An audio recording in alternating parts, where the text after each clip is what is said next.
Hey everybody, welcome back to the K2N Online Paddle School. We're back here on YouTube, and this week we're breaking down the analogy of using your top arm in a throwing motion to help you complete the paddle stroke. This is a common cue that you're going to hear on the online school in general because many people have a background in throwing stuff, whether it's a punch or a ball or javelin or whatever it is, right? The motion of having something loaded in a hand and using your whole body in order to power that hand, to power how far that object goes, or how strong your hand is through space. When we take paddle strokes, it's the same thing. When we set up, this top hand is connected to the handle. The more pressure and power we can get into our tool, the better of a connection we have with the water, the faster the craft is going to go. But it also shows an inherent mastery of using each of the joints together, the heel, the knee, the hip, the spine, the shoulders, the elbow, the wrist.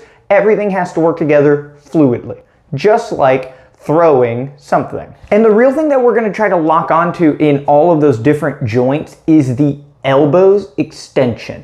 When does the elbow extend within a stroke? Common basic coaching cues or our inherent understanding of the stroke is going to lead us one of two extremes. The first one being having the arm straight all of the time, and the other one having the arm bent all of the time. A broken clock is correct twice a day, so you hit some valuable marks by adhering to these extremes, but you can never flourish in mastering a full technical paddle stroke if you are doing one or the other exclusively. When the arm is straight, we have very limited positive blade angle, but when the whole blade is in the water, we now have a lot of leverage with this top arm, so our power phase is relatively strong. If the top elbow is bent all the time, we're gonna have this really long reach in the front, we're gonna have a longer connection and better leverage with our tool, but now that the whole blade's in the water, our power phase is limited because our space and our leverages with our body are limited. So with a paddle stroke, we start with the top elbow slightly bent, and somewhere in the stroke it begins its extension process. No different than a throwing motion. Somewhere in the act of throwing something, this elbow is going to extend out. If I were to throw and never straighten my elbow out, right, you can see how bizarre this looks. And if I have my arm straight the whole time, this looks equally as straining. Having this arm at 90 degrees, having it cocked behind my head. In the seated position here, I want to rotate my hips and my legs, and somewhere between the start and the end of that motion, my arm reaches extension. The paddle stroke is identical to this. Somewhere within the stroke, the elbow is going to reach its extension. But where and when and why? And these movements with the top arm are virtually identical between the canoe and the kayak, so I'm gonna switch between the two tools as I'm demonstrating some of these ideas. So going through that motion, right, the top elbow is bent somewhere so I can get this positive blade angle, my blade is way out into the front here, and somewhere between the start and the end of the stroke, my elbow is going to extend out.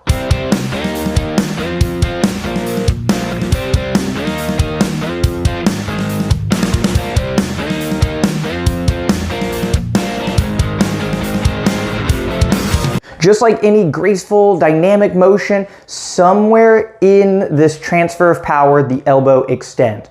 And for us, it is very hard and very tricky to detail where that happens exactly. And ultimately, it's going to be a little different for everybody. The length of your collarbone, the length of your humerus, the length of your forearm, the length of your hand, how long is your tool, how long is your stroke, what are your strokes per minute, all of that is going to affect when this occurs. But there are some examples that we want to stay away from, and I'll give you a general idea of when it happens. So from the blade tip touching the top of the water until the whole blade is in the water, we want to try to maintain the elbow being bent. That way our connection with the water is continuing to happen at a positive blade angle. If the act of putting the blade into the water pushes the elbow straight, so if I do it too early, I am going to lose all of my positive blade angle before I have any grip on the water. Now as I begin going through the stroke, the paddle is neutral in front of me, and it will immediately go to negative long before it gets behind me in the stroke. If I can keep the top elbow slightly bent as that whole blade goes into the water, now as I begin pushing, I have all of this motion here before the paddle is neutral, and then I can push back into the negative part of the stroke. But it's very easy, since the stroke happens so quickly, that if we have the whole blade in the water with the top elbow bent, that we will just continue this motion back without extending this arm at all. Having a poor connection, a poor understanding, and a poor grip on the water, there is no incentive to push this elbow straight. So it's up to us to feel that this arm extension that is occurring is beneficial, and it helps us find additional leverages within the stroke. I'm here at positive blade angle, and if I shoot my arm too soon and drop down, I'm gonna lose all of my leverages right there before I really begin engaging with the water and going through the stroke. And then on the other side, if I do keep this elbow bent as the blade goes into the water, if I don't turn my body and continue to push into my top arm, my ability to extend that arm is going to be limited, and you'll see paddlers end in a position very similar to this. When the hand gets too close to the body at the exit, I always say if your hand goes to your side pocket, it means that you didn't extend the arm. How can I put my hand in my pocket if I push it out straight in front of me?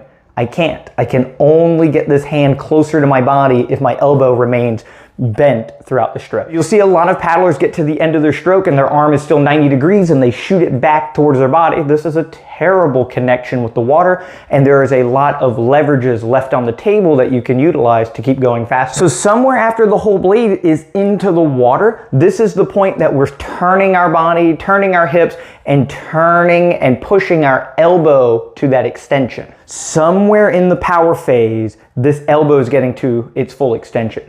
The timing on when this arm extends also signifies the end of the stroke. The moment this elbow is done moving, the blade should be coming out of the water because there's nothing left in the stroke that we can use. We've used our legs, we've used our hips, we've used our arm. What else is there? If you over elongate the stroke, the shoulder can drop like this, and this is no good, right? There's an urgency that we want to get out of the water as this arm is completed with pushing into the paddle.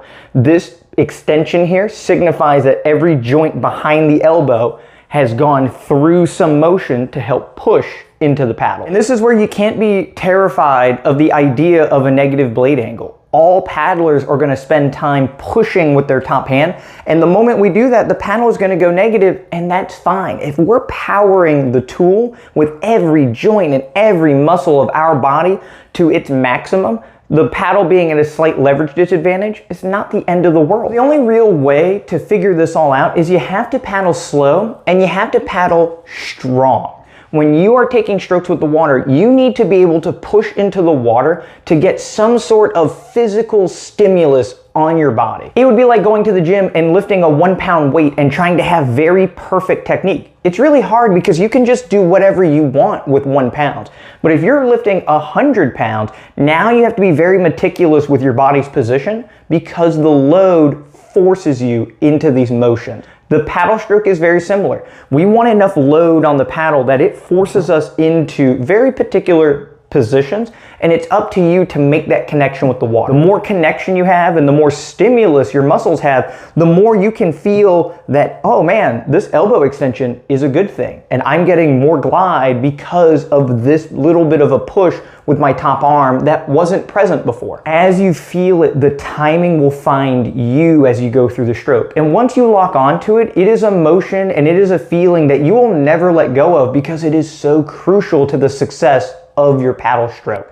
So go out there, paddle slow, meticulous, and strong, and somewhere in the power phase, that elbow coming to extension, the whole body turning into that hand, you will find the pressure that you are looking for to make your stroke even better. Thank you all so much for checking out the video. This video idea actually came via email on going over the top arm with somebody struggling to finding that timing, so I wanted to rephrase a common thing that we talk about on this channel in order to make that a little bit more palatable. If there are things that you would like to see talked about here, please leave a comment. You can find my email in the description. You can send me an email anytime. People say I'm quick on the water, and I'm quicker via text message and email. So if you message me, I will usually email you back within a few minutes. I want to give a big thank you to all of our YouTube members, and their names are going to appear here. It is only $2.99 a month, but it is a big help to keeping this channel growing. If you need more in-depth help, or want to work one-on-one with a coach to make sure that you're making progress in your movement, check out the K2NOnlinePaddleSchool.com today. We have 300 videos. I can write you up workouts. I can watch you paddle and put all of these different remote tool pieces together in order to make sure you're striving towards your goal. Working hard is one part of the puzzle, but working smart and technical is the other part, which is probably more crucial to your advancement. Having an open mind and working with a coach can be the difference in taking strides forward and getting better. Thank you all so much again for checking out the YouTube channel. At the time of filming here, we've reached 6,000 subscribers, which is an amazing number. I didn't know there was that many paddle racers on Earth, honestly. All this is because of you all tuning in and subscribing to the channel. I just want to say a big thank you to everybody. We'll see you all next week for our next paddle tip video.